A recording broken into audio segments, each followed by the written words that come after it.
Seorang tenaga kerja Indonesia TKI asal Gesi, Kabupaten Sragen, Ardi Sukowati, kini tengah dirawat di rumah sakit Jepang.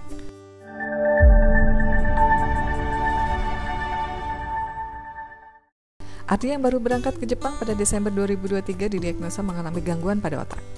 Agus menyebut Ardi ditemukan tidak sadarkan diri saat berada di apartemen temannya. Mengetahui Ardi tak sadarkan diri, temannya langsung membawa ke rumah sakit. Setelah sadar, kondisi Ardi tidak langsung membaik. Ardi harus disuapi oleh perawat karena kondisinya yang lemah. Agus menyebut pihak keluarga terus memonitor perkembangan kondisi Ardi. Hingga saat ini, Ardi masih dirawat di rumah sakit. Sejumlah kebiasaan sehari-hari bisa menjadi penyebab kerusakan otak yang mungkin tidak Anda sadari.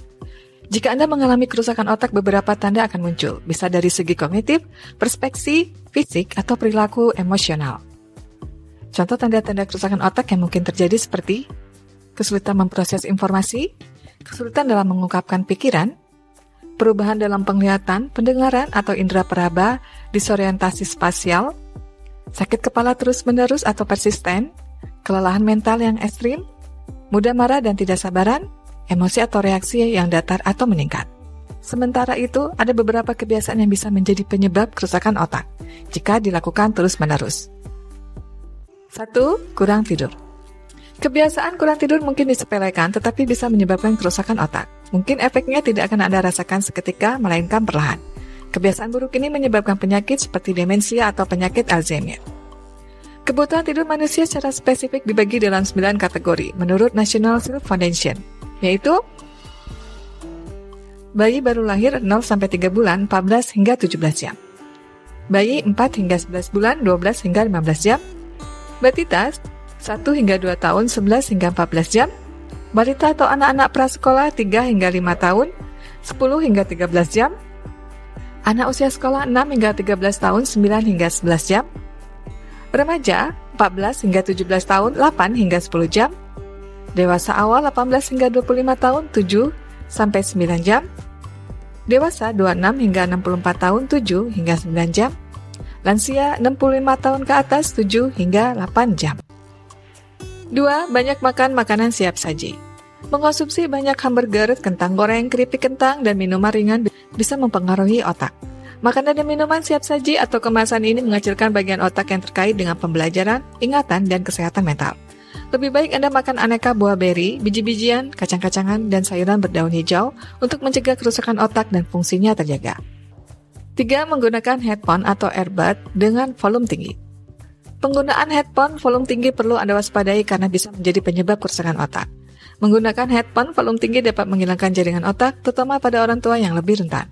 Hal ini mungkin karena otak Anda harus bekerja sangat keras untuk memahami suara lainnya di sekitar Anda, seperti suara klakson, orang lain berbicara dengan Anda, dan sebagainya.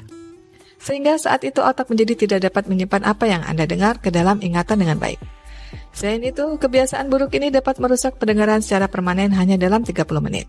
Disarankan tidak menyalakan volume headphone 60% lebih keras dari volume maksimum perangkat Anda. 4. Malas bergerak. Malas bergerak dapat menjadi faktor yang mengurangi kebugaran serta kesehatan otak. Semakin lama Anda malas melakukan aktivitas fisik, semakin besar kemungkinan Anda menderita demensia. Anda juga lebih mungkin terkena diabetes, penyakit jantung, dan tekanan darah tinggi. Anda tidak harus olahraga setiap hari dengan intensitas tinggi. Anda cukup melakukan olahraga sedang setidaknya 150 menit setiap pekannya. 5. Makan berlebihan. Makan berlebihan bahkan untuk jenis makanan yang bergizi tetap bisa mengganggu kesehatan otak. Otak Anda mungkin tidak dapat membangun jaringan koneksi yang kuat untuk membantu Anda berpikir dan mengingat. Makan berlebihan dalam jangka panjang hingga Anda mungkin memiliki kelebihan berat badan atau obesitas dapat menyebabkan penyakit seperti penyakit jantung, diabetes, tekanan darah tinggi, dan penyakit Alzheimer. Itu semua terkait dengan masalah otak. 6. Merokok dan minum alkohol.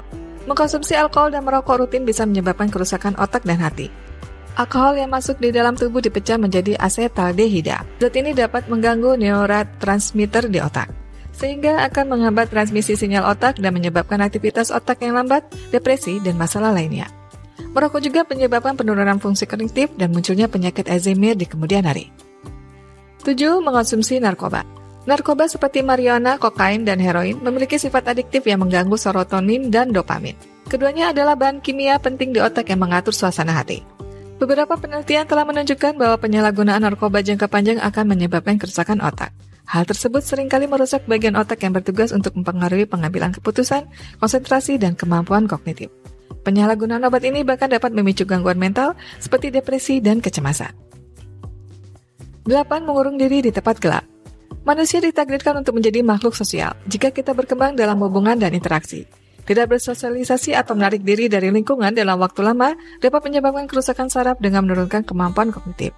Selain itu, dapat membuat Anda beresiko mengalami depresi dan kecemasan, tanda umum dari kerusakan saraf. Jika Anda tidak mendapatkan cukup cahaya alami, Anda bisa mengalami depresi dan itu bisa memperlambat otak. Penelitian juga menunjukkan bahwa sinar matahari membantu menjaga kesehatan otak bekerja dengan baik. 9. Kurang minum air putih. Otak kita sebagai besar terdiri dari air. Oleh karena itu, mengkonsumsi air putih sangat penting untuk tetap terhidrasi sepanjang hari yang membantu otak berfungsi lebih efisien serta membuat Anda segar dan energik lebih lama. Menurut Kementerian Kesehatan, kita memiliki kebutuhan minum air putih sebanyak 8 gelas berukuran 230 ml atau total 2 liter per hari. Kita doakan semoga Ardi cepat sembuh dan dapat bekerja kembali.